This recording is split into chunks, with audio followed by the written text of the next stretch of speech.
politics and above religion, a moral authority exists known globally as the Ageless Wisdom. It is the study of consciousness, the mystery of awareness, which cannot be measured, yet will not be denied. Stay tuned as we explore consciousness, the fundamental nature of reality. Welcome to the Ageless Wisdom Mystery School with Michael Benner. And good afternoon. Welcome to the Ageless Wisdom Mystery School on 90.7 FM KPFK out of Los Angeles for all of Southern California and, of course, for the world, live streaming at kpfk.org. Thanks a lot for joining us today. The Ageless Wisdom Show, as most of you, I'm sure, know, is a program about self-awareness, about personal development. Who are we, and what are we for, and why are we here? These seem, maybe at first blush, like silly questions, or maybe even trite to consider, but they're quite profound, and I think they raise a lot of anxiety.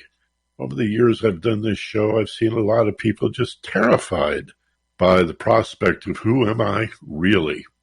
And we're going to wade into that because who you are, I think, without knowing you, without having met you personally, who you are is pretty darn magnificent.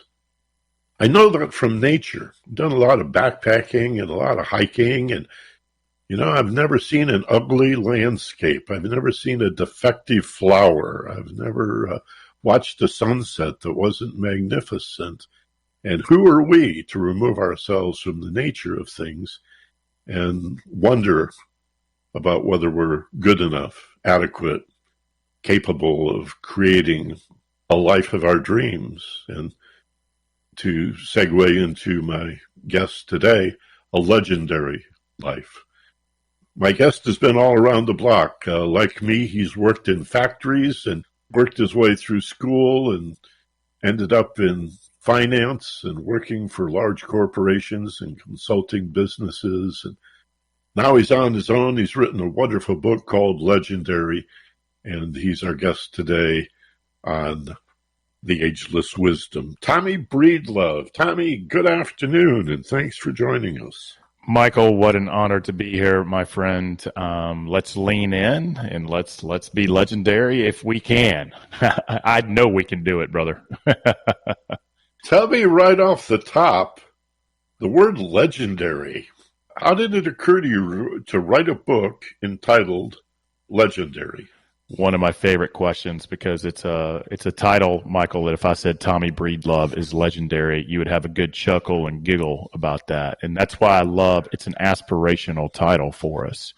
And it has nothing to do with being rich and famous, but it can mean if you're good or bad. And to me, legendary, the word, is gifted to us, either in a good way or bad way, from our friends, our colleagues, our networks, our organizations, that, you know, the ecosystems that we touch. And to me, living a legendary life is leaving this beautiful planet and our fellow humans a little bit better than we found them, but living life with purpose, meaning, significance, and being the master of our mindset and time, and, you know, loving deeply and intimate relationships and all that good stuff. So it's an aspirational for me. You know, I'm certainly no legend, but I work very hard every single day to, God willing, when my time on earth has ended, that someone will say that man built and lived a legendary life. And it's an aspirational title that we can all strive to have. I just mentioned backpacking. I'm a little old for that now, but I used to do a lot of that. And there's sort of an ethic among backpackers that you always leave a campsite better than you found it. And I think at my age, especially looking back on my life and looking forward as well, that's a pretty good ethic for a living, don't you think, to leave the world a little bit better than you found it? Absolutely. It's about net giving. And, you know, right now, a lot of us, not all of us, but a lot of us are in net taking. And, you know, if we can stay on the right side of that balance, if we can give a little more than we receive, and if we can receive love and take love, and whether it's a human being, an organization, your business, your family, your life, your significant other, a campsite, if we leave everything we touch a little bit better, than we found it, I think this world would be a whole lot better place, my friend.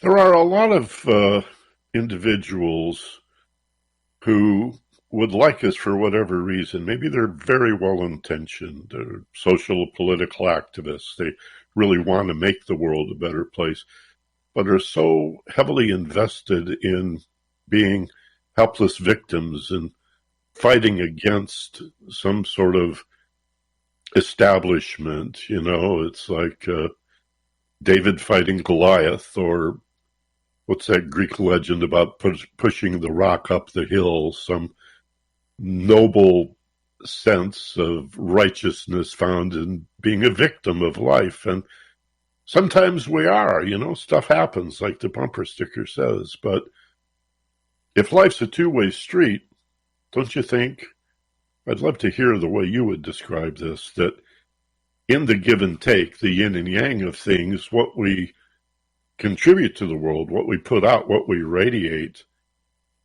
is far more important than what's reflected back. Wouldn't you say? I couldn't agree more. And on the subject of victimhood, and what I would say too, you want people to fight for justice. You want people to fight for equality. But what you don't want to happen, you don't want to become righteously rude or become the thing that you hate. And usually what we're trying to fight is bullying in some way, whether it's racism or whatever it is, it's bullying. But what I've noticed is a lot of the social activists become the bullies that they hate. And bullying the bully never works. See Martin Luther King and Gandhi, they did it the right way. And so it's hard for people, depending on what story they're telling themselves, to break their victimhood, because the left-wing media and the right-wing media promote that you're a victim all day long. And these are great actors telling great stories and telling you you're a victim. And if you tell yourself and someone else tells you you're a victim, you're going to start believing it. But victimhood is a choice, especially if you're listening to this radio show. Chances are you're living in a free country. Chances are you have the freedom of choice, and you can choose to see the negative in the world. You can choose to be a bully, or you can choose to see the goodness, love, and learnings all around you. And for me, I've lived on both sides of that street. And so let me tell you, I come from very humble beginnings. I was extremely abused as a young man. I was around a lot of violence growing up. I didn't grow up with a lot of money. And I started telling myself that story. I started believing what the people around me were telling me. I started believing I was a piece of garbage and that I wasn't lovable and not good enough. I became that violence and rage. And at 18, I committed a violent crime and was looking at 7 years in prison because I was believing and telling myself that story that the people on the street or the people in my family were telling me. And luckily, I dusted myself off.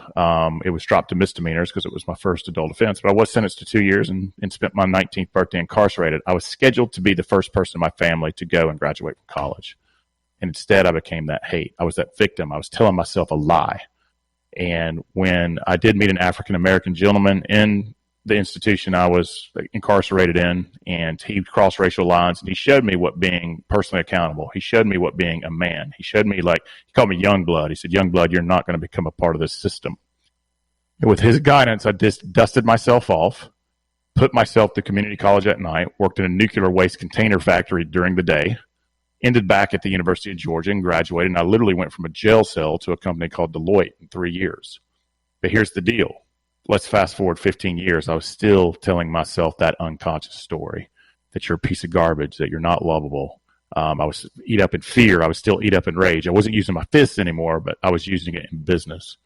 And I thought money, power, status, which those things are important if you want to put goodness out in the world. Like money's a magnifying glass. If you're a fearful-based a-hole, it's going to magnify that. If you want to make great impact in the world, money will do that as well. But for me, at 36 years old, I had the fancy cufflinks, the shiny suit, the car, the corner office, traveling all over the place. And on the outside, I looked like I had it all, but I never dealt with that story I was telling myself, those unconscious beliefs. And it wasn't until I almost lost everything at 36 years old, my life, my wife, my firm, that I said, enough is enough. I looked in the mirror, and I knew that was both the problem and the solution. And with great coaching, with great changing my network, changing my friends, with great therapists, I started investing in my mental, emotional, spiritual, and physical health. I started putting me first, not selfishly, selflessly. Started standing with more confidence, courage, love, receiving love. And I stopped wearing all those fake masks, tough guy, important guy, couldn't ask for help guy, life of the party guy, because those were all just BS masks that I was wearing. And when I became Tommy Breedlove, when I said enough is enough, I'm no longer going to be a victim. I'm no longer going to be entitled. I'm just going to be me and work on me every day. I'm telling you, from love to goodness to success to money to abundance, it has manifested in my life over the last 11 years. And when I was a kid, I didn't believe, I believed the story and what happened to me, and I was a victim. And it wasn't until I decided to change my narrative, especially if you're listening to this in this country. You've got the power of choice. You've got the power of change. You can be the example or set the example you want to see in the world, or you can be a bully filled with fear, gossip, judgment, guilt. It's up to you. The choice is yours. And I promise you, living on the right side of the street is a whole lot easier than living on the fear, scarcity, and bully side. Oh, there's a lot there. You remind me of the Eastern philosophy about the prince or the king who tried to escape suffering with great wealth. Failing that, became the ascetic, the pauper, tried to escape suffering by profound poverty, and yet he continued to suffer the discontent that arose out of him wanting to change the world from the outside in, to create peace and justice in the world so that I might enjoy some of that. Maybe it's as simple as turning that around and creating some, peace and justice within ourselves, take some ownership of that, and then give that to the world. I don't remember ever learning that you receive and then give, or that you reap and then sow. You've got to initiate it, right? You're 100% right. You got to give first, and it starts. You got to put the mask, like they say in the airplane. You got to put the mask on yourself first, and you can't love others until you love yourself. You can't respect others until you respect yourself. You can't lead others if you can't lead yourself. And no one's going to listen to opinions. No one listens to opinions or you emotionally vomiting on them about your victimhood. They listen to wisdom. And the only way to gain that, again, is go find the nearest mirror, and that is both the problem and the solution. And the moment you decide to make the choice in everything in life until your last breath, it's truly the only gift we have, and it's the only thing in our control. Everything else is outside of our control. Again, if you're listening to this, you do have the power of choice. And will you choose to invest in your emotional health, your mental health, your spiritual health? Will you choose to invest in your physical health? Will you choose to input goodness and wisdom and learning into your ears and eyes? Or are you just going to turn on that puke on social media and our 24-hour news networks? Because we are what we surround ourselves with. And if you want to be happy, fulfilled, successful, wealthy, kind, compassion, you have to put that in your eyes, ears, and soul. And you have to be the change that you want to see. But no one's going to listen to you if you're not coming from love, coming from light. And the only way to do that is to choose to do the work, to lean in and invest in those things, to be a little bit better than you were yesterday. And over time, it pays a lot of great interest in your life, your happiness, your success, and who you are. I've been on both sides of the street, brother, so I get it, man. I was rich and an a-hole, and that wasn't good. And then I was poor and full of good, and that wasn't any good. And so, you got to find that balance between the two. And to me, it is about net giving, but it starts with the investment in yourself. And it's hard work, by the way. And that's why so many people are unhappy, because it's, happiness, success, fulfillment, purpose in life. We have to work toward those things with small daily steps, simple steps, but it's work nevertheless.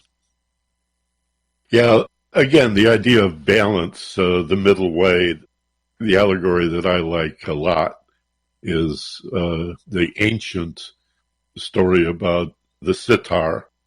If you tune the string too tight, it'll break, but if it's too loose, it will not make any sound at all. So we have to tune the instrument. That means taking responsibility and dealing with the fears of self-love, like, am I worthy? Or in my case, I spend a lot of time struggling with it because I feared that it would make me arrogant and pompous, and then nobody would like me. So there was this eternal teenager in me who was playing small to be accepted by other people. And what I found is, as I became more and more successful and more confident, that it didn't make me arrogant. Quite the contrary, it made me more humble and more grateful. Exactly. Arrogance is just insecurity on steroids. Confidence is quiet, humble, and giving. Very different things. Very different things. Yeah, the egomaniac, we think, boy, doesn't he think a lot of himself? Well, actually, no. If he's or she has an exaggerated ego, it's a cover for the fear that they're really not. Yeah. They're not enough. That's right. So I think when we talk about self-love or self-esteem or self-confidence or self-respect, the idea of which self are we talking about? The persona that we've invented to try to please other people and gain their acceptance, or a quality of self that is deeper, more heartfelt? How do we find that? What suggestions would you have for our listeners about going beyond our personality to a deeper sense of self? Well, people know how they feel, and it starts with being able to feel yourself. And I'm just going to use some words. On a regular basis, do you feel happy or angry? Are you full of rage? Are you worried? Are you scared? Are you judging others? Are you gossiping? Are you bullying? Are you being righteously rude? Do you think success is for those people, or only the lucky do that? You have to know, do you feel those things? Are you angry, scared, judgmental? You have to do a real self-awareness. You got to get real clear. Put down all your fake personality masks that you can hopefully be seen by your tribe, because we all want to be seen, heard, loved, and valued. We just do. But go deeper. What are you feeling? Are you scared? Are you insecure? Are you angry? Do you have a good relationship? Do you have great friends who lift you up or make you better or make you happy? Or are you surrounding yourself with miserable humans? Those are all indications that you are not your true self, that you are not leading a life of fulfillment, of purpose, of significance, of meaning. And so for me, it's all about the feeling.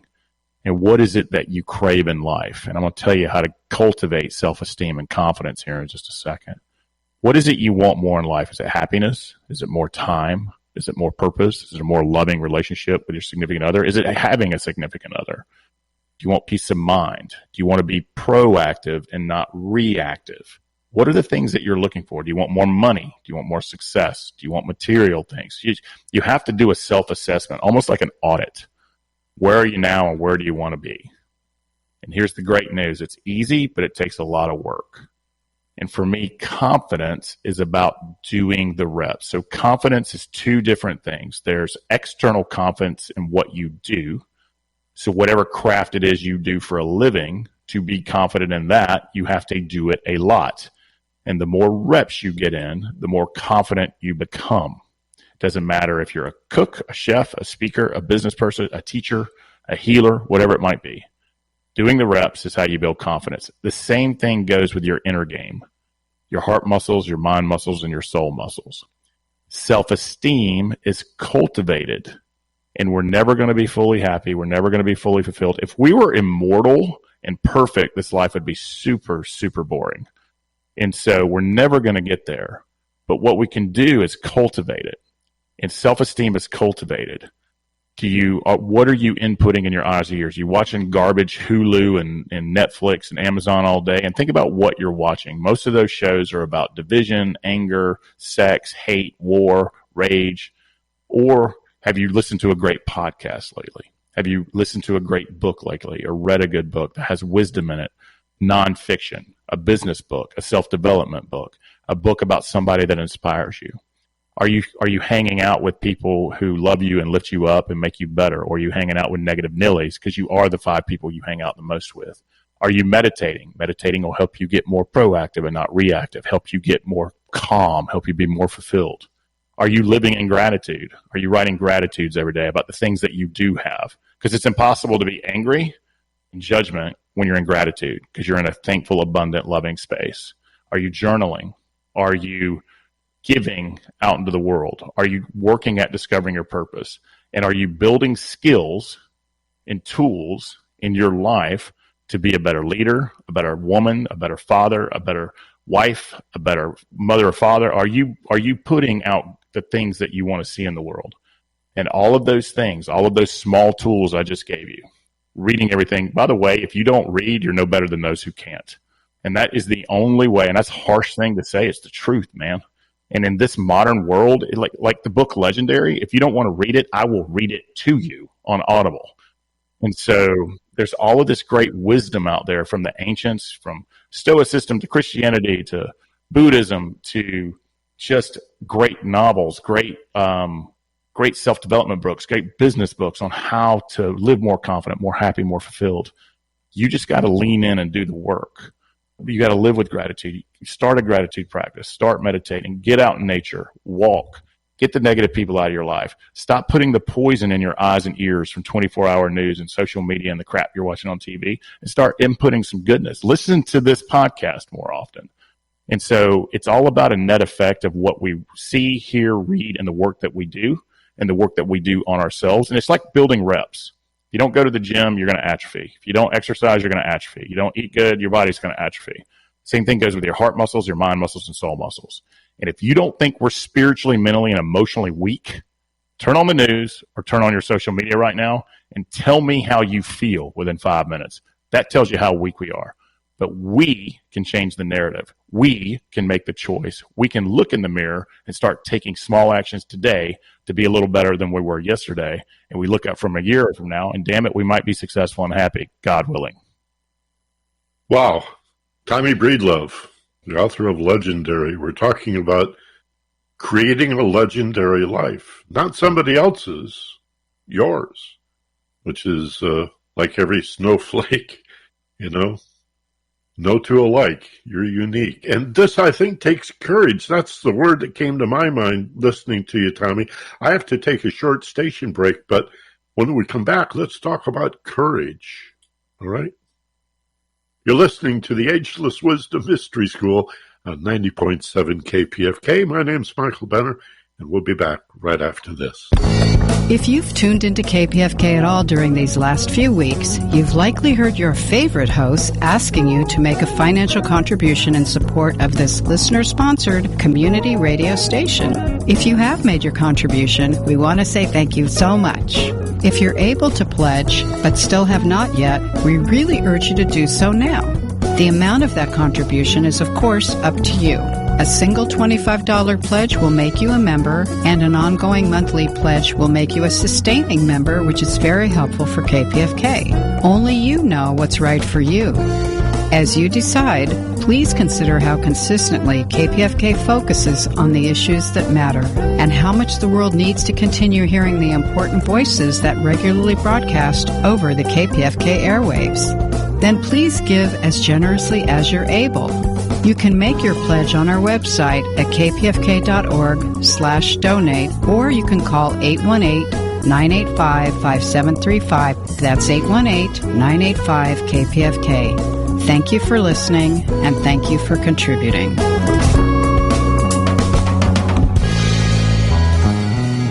You're listening to the Ageless Wisdom Mystery School on KPFK in Los Angeles, streaming for the world at kpfk.org. And as Tommy mentioned, we do podcast this program. In fact, not only do we podcast to all aggregators and directories and player apps, but a couple of months ago, I started putting the show on YouTube. No video, just the audio side. And a lot of people use that as a search engine, so we're getting a lot of traction on YouTube for a radio show that's also podcast. Why not? You can find us anywhere. And I'm glad that you're with us, especially if you're live. You're part of the group mind. You're with people not only here in Southern California, but because of the live stream all over the world. It's quite amazing that we have listeners in every corner of even Central China. It's so amazing, this internet. Siberia, Central Africa and South America, as well as Well, Europe I'd sort of expect, but throughout the Middle East, it's just amazing what is available to us with the computers and the internet. Gosh, sometimes it seems to me like we're wasting so much time watching bad TV or video games. That's fine for entertainment, but you don't want to burn up your whole life on that stuff.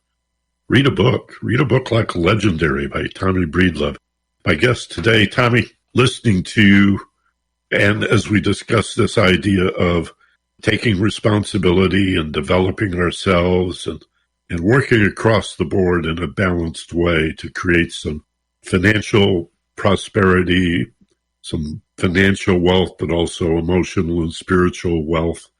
It seems to me that seeking to understand the self, to develop the self, that word that precedes self-esteem, self-confidence, self-respect, self-trust, self-regard. I mean, the word self, let's not overlook that.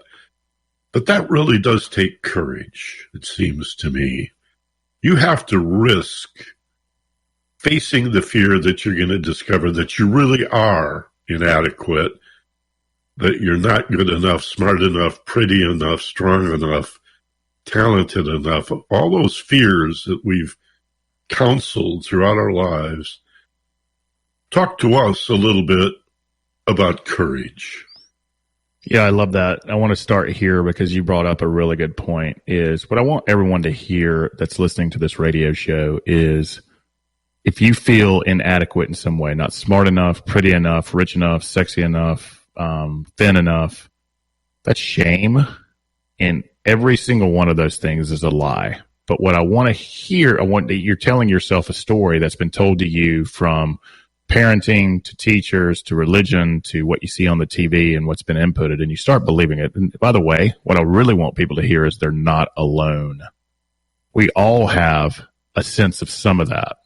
It's what we do with that. What I would ask everybody listening to this, do you want to continue living that story of not enough or fear or insecurity, or do you want to start living your life?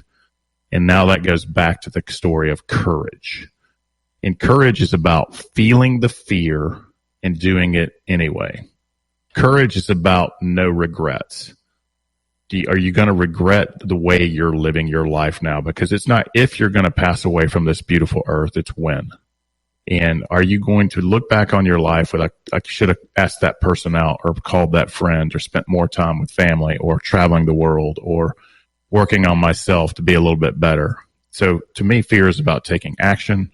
It's about taking intentional action. And let me be clear on what I'm saying here. Intention without action and action without intention is just nonsense.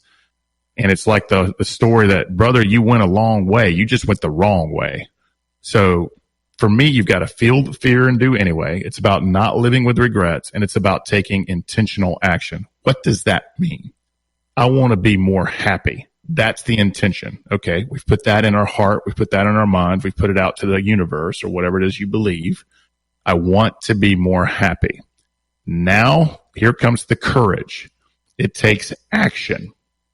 And if you just do the same thing you did yesterday, you haven't taken action, and there's no courage in that. Courage is running to the fire, not away from the fire. Courage is starting to put everyone else's opinions. They're not thinking about you anyway. We spend so much time trying to convince other people to like us. They're not thinking about us. They're thinking about their own self. People were just so self-motivated. It's just, so for me, getting back to it, I was about to go on a soapbox there.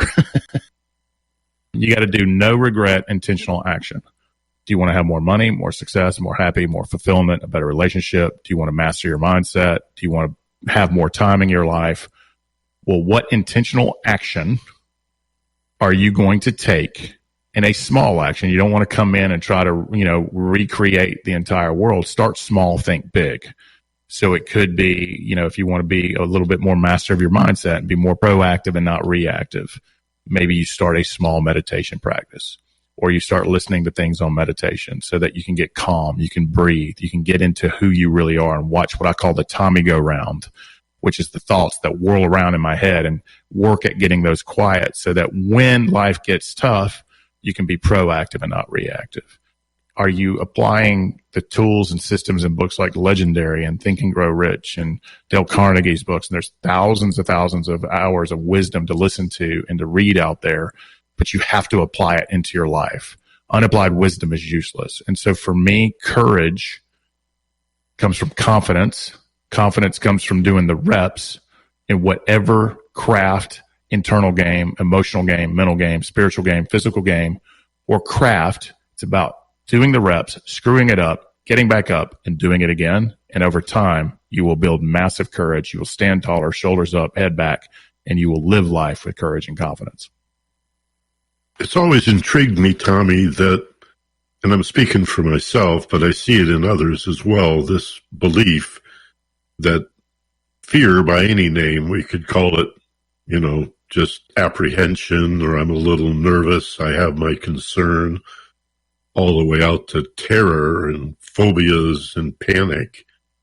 But we always think of it as some substantial danger. And in my life, recognizing that what I was afraid of was, for the most part, 99% or more, simply what I didn't know and understand. There was no danger in it at all. That was just my reactive brain, triggering this fight or flight response. But that fear is more of a shadow that doesn't have substance. It's just a lack of light.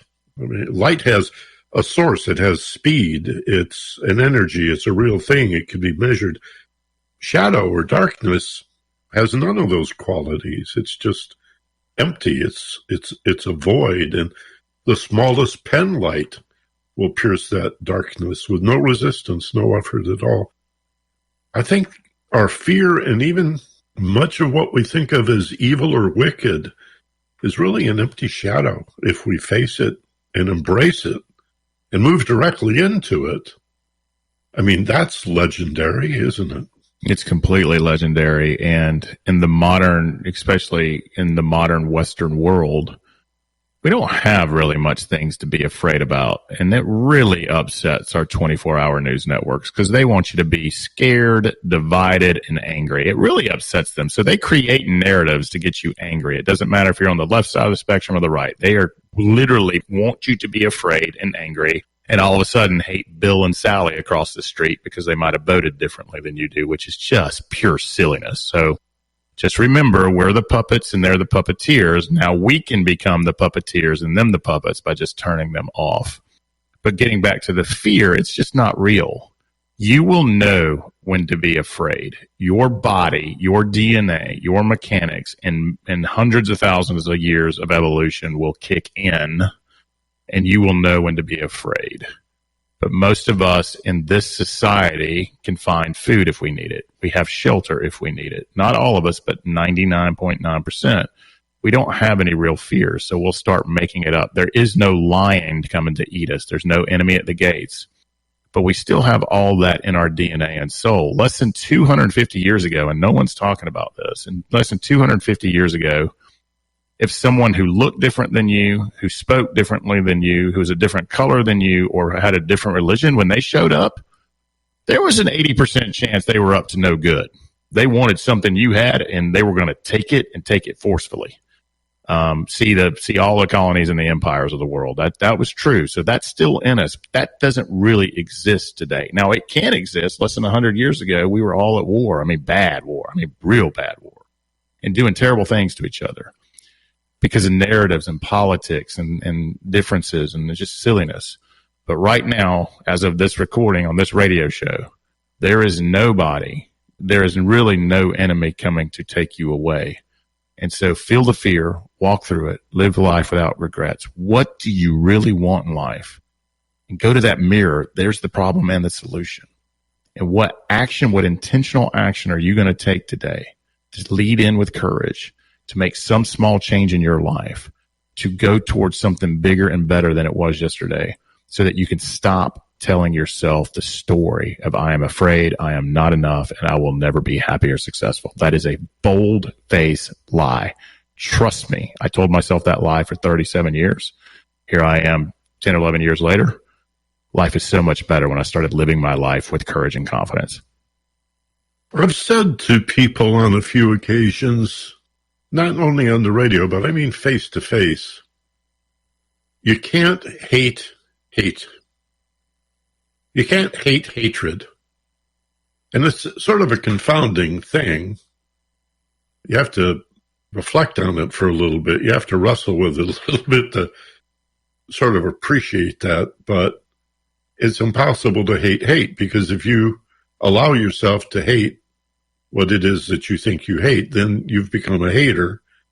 And it's like Pogo. Now we are the enemy. I've seen the enemy. It's me. I just joined the hate club. And isn't that the problem? And yet, when we talk about love as the antithesis, which to me means understanding, which requires a peaceful countenance to develop understanding, it doesn't seem sexy. It doesn't seem powerful. It doesn't seem assertive enough. So how do you talk about that in your book, Legendary? The alternative to hatred and fear and aggression. Let me say it this way. What is the real power of love? Well, I can tell you the real power of love. For any of those that you have children, in the first time you looked in their eyes, what did you see or what did you feel? That's pure love. The first moment that you saw your significant other or your partner and then you fell in love, I can't really describe what that, but it's the most powerful force on earth. And love will trample hate any day. See Abraham Lincoln, Jesus Christ, Gandhi, Martin Luther King, Buddha. They all came from a place of love. They built social movements and freedom and equality and great religions who do unto others as they would have done. I mean, all of that's love. And you can't describe love, but you can certainly feel it. And you can feel hate too. And look what hate does to your body, from stress to how you stand and how you look and how you talk. And for those of you who are big into social movements, be careful that you're not becoming the bully that you're trying to fight. The woke movement, we're seeing it, the cancellation culture, which is guilty until proven innocent. Every human being makes mistakes. Every human being says things we regret. Every human being wishes we could take certain words back. Every human being's had things done to them. Every human being has things we've done that we aren't proud of. But that's called life. And if we're just going to concentrate on what the badness of people and what mistakes they made or the things they've done, you're no better than the bully you're fighting. And so for me, you said it best: compassion, empathy, open-mindedness, understanding, putting yourself in the other person's shoes, 2 ears, 1 mouth, listening more than we talk. And so for me, that's all coming from love. And I'm telling you, everything in this world is energy. You can feel people when they walk in the room. And some people suck all the air out of the room. Those are what I call net takers, and they're just negative and gossipy and judgmenting. You can feel them, man, when they walk in the room. And the net givers literally lift up the room. They don't even have to say a word. You can just see it in how they stand, how they look. That's the energy. That's what love does.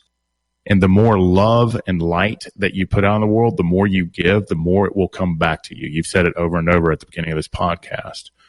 And so those of you who want to be more happier or more fulfilled or have more time or more purpose or more meaning or more money, a little more success, what are you going to do to change that? And are you going to flip your narrative, start loving, respecting, and honoring yourself with the words you say to yourself, with the thoughts that you have, with the inputs in your life, what you're seeing, what you're hearing, with the things that are entering your mind, heart, and soul? And are you going to choose love, or are you going to choose hate? Are you going to choose to become the thing you're fighting? Or are you going to choose to set the example you want to see in the world? And all of the greats that we can talk about, that's what they chose to do. And that is the power of love. Years ago, I interviewed trying to remember if she was a psychiatrist or a psychologist at UCLA. Her name was Dr. Shafika Karagula. And she used to talk about sappers and zappers. And I always thought, well, what a great way of talking about or describing what you're talking about. You know, is this person a sapper, a taker, psychically draining your energy? And don't we know the feeling of being exhausted at the end of an encounter with a sapper? Or are you a zapper? Are you somebody that adds your energy and everybody is uplifted and there's a net benefit to everybody? And if we just kept that in mind, am I a sapper or a zapper? You know? And if you understand that life doesn't really come from you but through you, then you can zap and zap and zap and give, and it just enhances the flow. You never are diminished by that. Couldn't agree more, man. You either add energy into the world or you take it away. And whatever you put out there comes back to you 100-fold. If you don't believe it, look at your life now. You know, another common myth that I think we got to look at is this idea that there are good people and bad people in the world. I know the brain is very binary, and the more stressed and anxious we are, the more all or nothing we become in our thinking. But the truth is, as you've just indicated, there is light and dark in everybody. And if we find this in Jungian psychology too, if we look for the shadow within us, we can redeem that. But as we develop our light, it requires us to recognize that in everyone else, there is both light and shadow. And even those who seem to threaten us, who seem to be dangerous, who seem to be the bad guys, there's something good about them. It may not be very much, but they have that potential, right? They may not realize how good they could be. They don't have to be selfish and fearful, but I guess that's what compassion is recognizing that everybody suffers. And that guy that cut you off in traffic and stimulated your road rage, you don't know that he doesn't have a sick kid in the back seat that he's trying to get to the hospital. You just don't know. Yeah, father die. I mean, there's, you can see it in the supermarket. You can see it on the road. People ask me, what do I think the world needs? Because I get to talk on a lot of platforms. And I don't think it's empathy and compassion, because I think we're born with it. I think it's inherent in us, unless we have a chemical wiring problem, which is very, very rare. See Ted Bundy. I mean, he was incapable. All the wires weren't connected there. But most of us don't have that issue. And so for us, we're born with compassion, empathy, love, and kindness. Watch children play with each other. It's quite spectacular. What we need is personal accountability and to participate in our own rescue. But I do believe that there is love, learnings, and goodness in everything, everyone, and every situation. And hurt people hurt people. And so people that have been hurt or told things to believe about themselves or abused or tortured or hit, and, I can check all those boxes. Eventually, we've got to look in the mirror and say, do we want to break that chain and cycle? And do we want to become that hate? Do we want to become that anger? Do we want to become that rage? Do we want to become the abuse? Or do we want to break the chain and become personally accountable to our future, to our emotional health, our mental health, our spiritual health, our friendships, our love, our life? Break that chain and practice self-love, self-compassion, open-mindedness, empathy for ourselves, respecting ourselves, acting in our core values and our principles, and honoring those, and surrounding yourself with people that'll hold you accountable, lift you up, kick you in the face, call you an a-hole. That's the friend you need when you are being an a-hole. But we also, so I do believe all humans are good. Hurt people hurt people. That's just what they do. But it's up to us to break that chain. It's up to us to do something. There is no magic pill, although our pharmacists tell us there is. There is no magic pill. There's nobody coming on a white horse to save you. Only you can do that. And there's definitely no damn politician that's going to save you. If you believe that, hire me tomorrow as a coach. I got to get that out of you. You've got to lean in. You've got to do the small things in your life to be better, happier, more fulfilled, more successful, more wealthy. And to me, all humans are good. You just got to start believing it and taking action that you are good and you will become good. Yeah, the cavalry's not coming over the hill to save us, that's for sure. It's got to start with the individual and radiate out through the family, the community, the larger group. That's the primary direction. And yeah, it gets reflected back and things are done to us, but that is secondary to reaping what you sow, or karma, or just the self-fulfilling nature of the way we live our lives. Tommy, it's a pleasure chatting with you today. How can people find out more about you? I presume you're at TommyBreedlove.com, right? That's right. You can see all you want there. And I know I've butchered social media on this show, but for those of you who are actually looking at life tips, financial tips, happiness tips, goodness, light, we don't put any politics or negativity out there.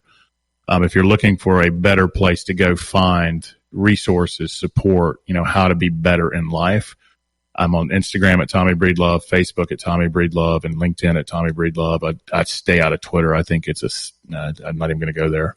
My book is everywhere. It's on Audible. I will read it to you if you don't want to read it. It's in electronic format. It's on hardback, softcover. It's at any of your favorite bookstores. It will be there, or your airports. It is there.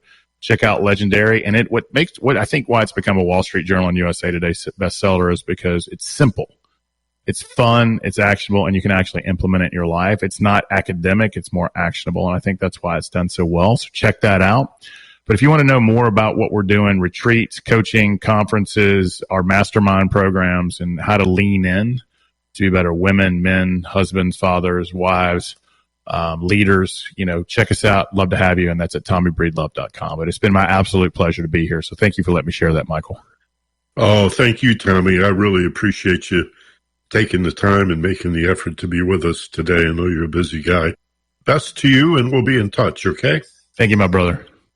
That's Tommy Breedlove, folks, from Atlanta, Georgia. His book is Legendary, and you want to check it out. Again, if you don't read well or you don't like to read, Tommy says he'll read it to you. So check out Audible. I really do agree with Tommy when he says not reading is no different than not knowing how. And sometimes people say, well, I'm dyslexic. Well, okay, then get the audiobook.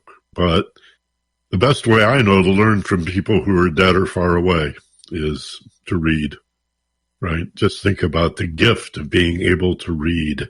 You take it for granted, but hasn't been that long, only a few thousand years that people have even had written language and the ability to read, and only a couple of 100 years since the vast majority of people could not read. It's a fairly new phenomenon. So listen to this radio station, listen to your podcasts, but read books. Read books. Listen, I got a few minutes. I want to talk about the fund drive here on KPFK and how you can join this mission and be a part of progressive radio for Southern California and the world. Right after this, you're listening to the Ageless Wisdom Mystery School on 90.7 KPFK in Los Angeles. It's comforting to belong to a group. Even when you're out among strangers, the moment you spot someone else wearing your favorite team's ball cap or a sweatshirt from your alma mater, you sense an instant kinship. That's sort of what it feels like to be a KPFK member. Together, you, with other contributing listeners, make a real difference in keeping this service alive and well. When you run into fellow KPFK members, you know you share similar core values and a responsibility to support the programming you enjoy. Please become part of this important group now. Pledge securely online at kpfk.org or call 818-985-5735. KPFK, powered by the people.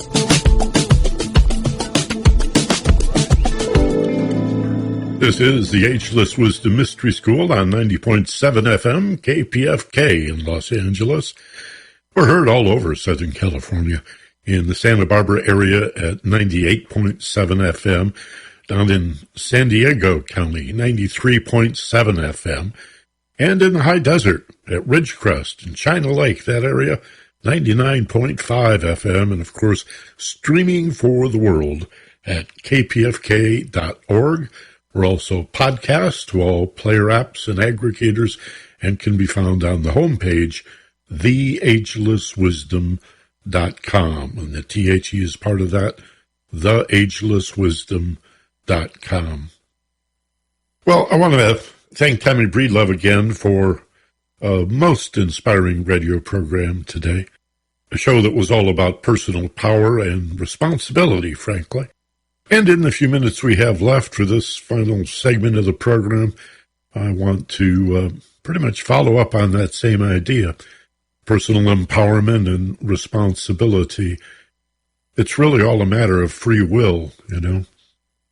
I was thinking about that Rush tune this morning called Free Will. And Geddy Lee sings, "If you decide not to choose, still you have made a choice. You've chosen not to choose." And it occurred to me that the same thing is true for action. If you're unwilling to take action, that's the action you've taken. You've taken an action of refusing to act. And so you haven't put it off. You haven't delayed your choice. You made a choice. And you're not putting off donating to KPFK when you sidestep the opportunity during the fund drive to become a sustainer, a sponsor, a supportive listener of the Pacific Commission on KPFK. That's the action you've taken. You've decided not to do it. Saying you'll decide later or you'll do it later, well, it's really not true. You've made a decision and you've chosen not to act, don't you see? And of course, I want to encourage you to reconsider. To be that 1 out of 10 people that listen to this radio station regularly and do contribute. I know that means 9 out of 10 do not.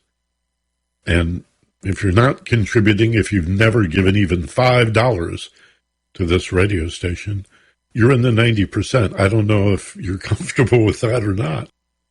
I think it's quite remarkable that 90% of our listeners have chosen not to take action. When the radio station is about social justice and you have an opportunity to make this a more just world, wouldn't you want to kick in $25 a year or $25 a month? How about $10 a month using the Sustainer Circle? Just go to kpfk.org/donate. Look around for a Sustainer Circle. You can choose to donate one time, monthly, quarterly, or annually. I like the monthly contribution of like $10 or $15. You won't even miss it, and that's a significant contribution. It's a lot easier than digging in once a year and making a $150 contribution or more. How about just, $10 or $15 a month? Honest, it's painless. It's also tax deductible. Further, it's the right thing to do. When you support KPFK and the Pacific Commission, and we are a charity, a 501c3 nonprofit, you're really supporting all charities. Think about the guests that we have on this program. Most of them are dedicated and devoted to social activism or activism of some sort. They're working to make the world a better place, and we give them an opportunity on KPFK, hour after hour, day after day, 365 days a year, to bring their message to the people in a way that is unavailable anywhere else. So by supporting KPFK, helping us to stay on the air, you support all of the people that we bring to you, most of us as volunteers. There's a few people that have to be here every day. And of course, we have equipment to maintain to stay on the air. We have other bills, a mortgage and property tax, and we have electric bills and water bills like everybody else. But most of us, the on-air hosts and their producers and other staff members, behind-the-scenes people, so to speak, they're volunteering their time too, all in an effort to keep this radio station on the air. We've been doing this for 61 years. This radio group, Pacifica, invented the idea of listener-sponsored radio in the late 1940s, and KPFK came on the air in the late 50s, about a decade later. And ever since, people just like you have been donating a few dollars a month or a big donation once a year to sustain us, to help us pay the bills. Now, these are critical times with the pandemic. You can imagine that donations and contributions are down.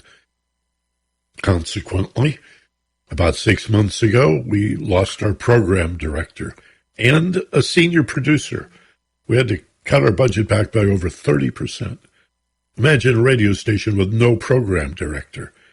And our senior producer had been here over 20 years. And we had to show her the door because donations are down. As for this current fund drive, we're way behind. And perhaps you're unemployed. We understand. Perhaps you're underemployed. That's likely. We understand. But maybe you got $5 a month, or maybe $25 once a year. That'll make you a voting member of KPFK. And if you've got a nice job, if you're doing well, $10 or $15 a month makes all the difference in the world.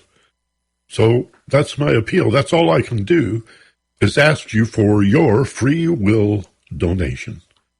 Like Geddy Lee, I choose free will. Nobody's going to bully you. Nobody's going to threaten you. We would just like you to join us, to be part of the family, to be a member of the community with whatever amount your free will dictates. So choose to choose. Decide to choose. To take action. To point your browser right now to kpfk.org/donate. Look for Sustainers Circle. In the banner, it says Support KPFK. It's easy to find. And make that contribution, whether monthly, quarterly, or annually. It all helps. It all makes a difference. It's all essential to our survival, to remaining on the air in Southern California, and for the world. If you are outside the United States and you're listening to this radio station, you know more than most how impossible it is to get broadcast news and information and entertainment like you receive here on KPFK. We would really value your contributions as well. So, kpfk.org/donate, or you can call. Costs us a little bit to do that. We actually get more money when you use the internet. But if you want to call, we've outsourced our phone rooms during the pandemic, so I'm not sure who's going to pick up or how familiar they'll be with the station. But you can do that right now, 818-985-5735. That's 818-985-KPFK. And tell them you're calling to make a pledge or a donation or contribution to KPFK. They'll have the information there. It'll be quick and easy. But we get the greatest percentage of your donation when you just go to the website, kpfk.org/donate. And ante up a little bit. Gosh, you're going to feel so good about yourself. And every time you hear an appeal like this, instead of feeling frustrated or irritated or why can't we get back to programming, you'll be happy and proud and enjoy the comfort and fulfillment of knowing you're part of the family. That's us. This is my radio station. I'm supporting that. They couldn't do it without me and other people like me who follow their conscience. kpfk.org/donate. I appreciate it. Thanks so much. Join us next Tuesday afternoon at 1 o'clock for the Ageless Wisdom Mystery School. My name's Michael Benner, and as always, be gentle, love life, and take care of each other. You're listening to KPFK in Los Angeles.